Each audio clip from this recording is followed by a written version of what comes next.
NIS के paper किस तरह से चेक होते हैं या एनआईएस के पेपर जब चेक होते हैं तो उनमें किन बातों का ध्यान रखा जाता है और एनआईएस के पेपर चेक करते वक्त किस तरह का ध्यान रखा जाएगा, या पेपर की जो चेकिंग होती है वो इजी होती है कि हार्ड होती है, और इस तरह के बहुत सारे क्वेश्चन और क्वेरीज हमारे पास आते ही रहते हैं। और इसके साथ ही साथ हमारे पास बहुत सारे स्टूडेंट जो ऑफलाइन कोचिंग भी कर रहे हैं, ऑनलाइन कोचिंग भी कर रहे हैं एनआईएस के 10th और 12th, तो इस साल वो अपना अक्टूबर में पेपर भी देने वाले हैं।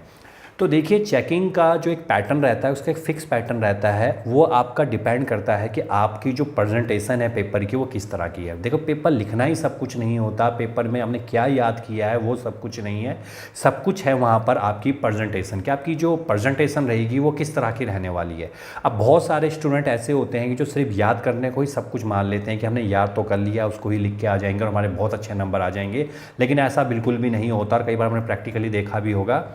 कि आप कितना भी याद करके लिख लीजिए वो नंबर आपके नहीं बनते। तो मेन है आपकी प्रेजेंटेशन, जो कि हम अपने स्टूडेंट्स को सिखाते हैं कि उनको किस तरह से पेपर करना है, किस किस बात का ध्यान रखना है, क्वेश्चन को अटैम्प्ट कैसे करना है, क्वेश्चन का आंसर किस तरीके से देना है। तो वही जो मेन चीज़ें हैं हम अपने कोचिंग में सिखाते हैं उनको।